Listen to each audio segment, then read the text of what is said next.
رب العالمين والعاقبة للمتقين والصلاة والسلام على سيد الأنبياء والمرسلين وعلى آله وصحبه ومن تبعهم بإحسان إلى يوم الدين. أما بعد، فحضرة رئيس الاحتفال الموقر والأساتذة المحترمون والطلبة الأعزاء، لا شك أن الحضور في مثل هذا الاحتفال شرف وفخار بالنسبة إليه، فإن مثل هذه الاحتفال التي تنعقد هو استمرار وتسلسل لسنة رسول الله صلى الله عليه وسلم، فإنا نجد في كتب الأحاديث كثيرا ما هذه العبارة: يقول الصحابة: قام فينا رسول الله صلى الله عليه وسلم خطيبا، فالخطابة وإلقاء الكلمات القيمة وإلقاء الكلمات ذات الحكم والموعظة هي سنة رسولنا صلى الله عليه وسلم. وأنا حينما استمعت إلى خطبكم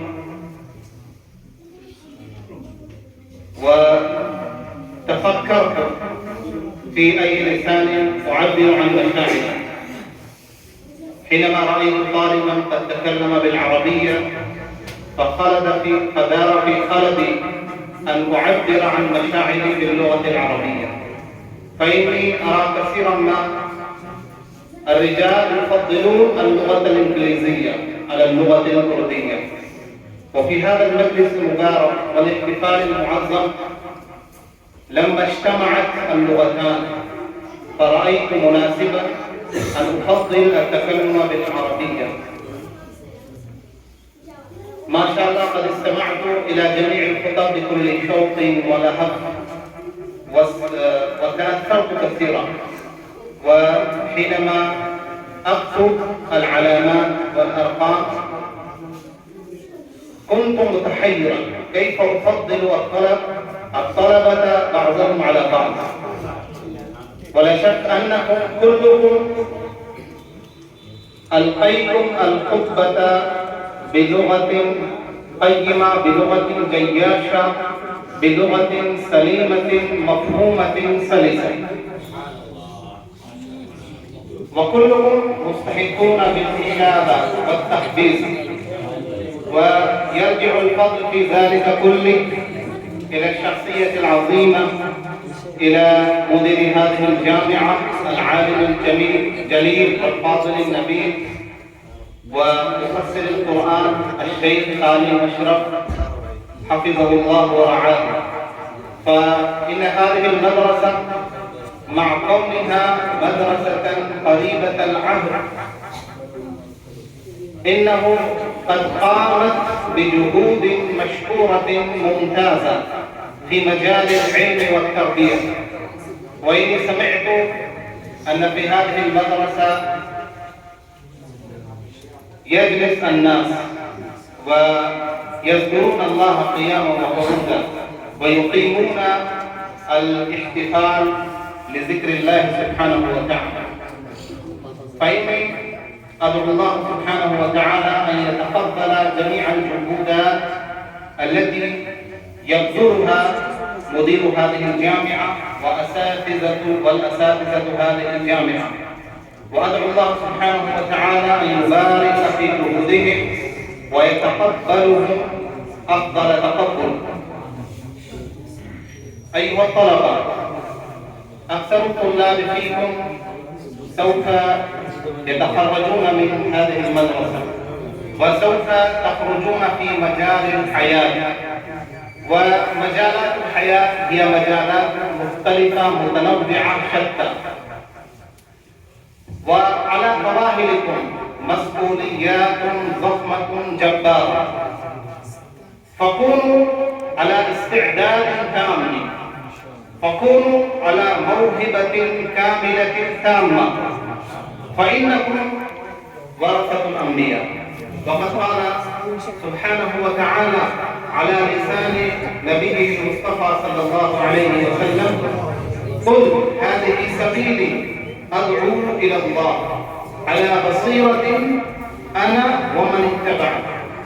فإنكم أيها الطلبة وسوف تكونون العلماء في المستقبل إن شاء الله.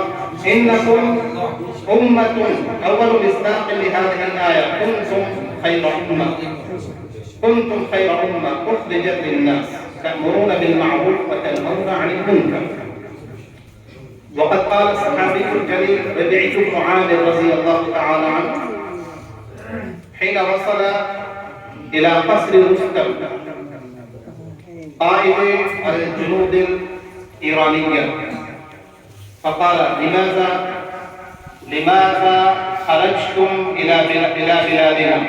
فقال ربيعة بن عامر في صوت مجلجل، في صوت ذات يقين كامل، فقال ربيعة بن عامر وقد خلد التاريخ كلماته الرنانة، فقال: الله ابتعثنا لنخرج العباد من عبادة العباد إلى عبادة الله، ومن عبادة الأوثان إلى عبادة خالق الأوثان، ومن زيق الدنيا إلى سعة الآخرة. فإنكم أيها الطلبة إنكم على هذا المنصب الجليل، فكونوا على استعداد كامل، ويلزم لكم الاستعداد الكامل والتسلح بالسلاح العلمي. وهذا السلاح العلمي لا يتيسر لكم إلا بالمواظبة على المطالعة، إلا بالمواظعة على التعمق والتفكر في بطون الكتب، والمواصلة لأساتذتكم الكرام. فهنا أساسان متينان: الأساس الأول كتاب الله، وكتاب الله يشمل جميع العلوم الشرعية وجميع الكتب الشرعية. فعليكم أولا أن تعمقوا في مطالعة وتعمق الكتب الشرعية. والأساس الثاني في التقدم في سبيل الحياة هو رجال الله. رجال صدقوا ما عاهدوا الله عليه، رجال قد قضوا أعمارهم في خدمة العلوم، قد قضوا أعمارهم في خدمة الأمة الإسلامية، وقد قضوا أعمارهم في تربيتكم وترقيتكم وإعلاء شأنكم. فيلزم عليكم أيها الطلبة الأعزاء أن تتصلوا برجال الأيام بأساتذتكم وبالعلماء الربانيين. وأخيرا أشيد بكل المجهودات التي تقام ها هنا، التي يبذل ها هنا الأساتذة وخاصة مدير الجامعة ومراقبها المبجل، فجزاهم الله خير الجزاء. وأدعو الله لكم لكلكم كل الخير والتوفيق والسعادة والرفاهية. والسلام عليكم ورحمة الله وبركاته.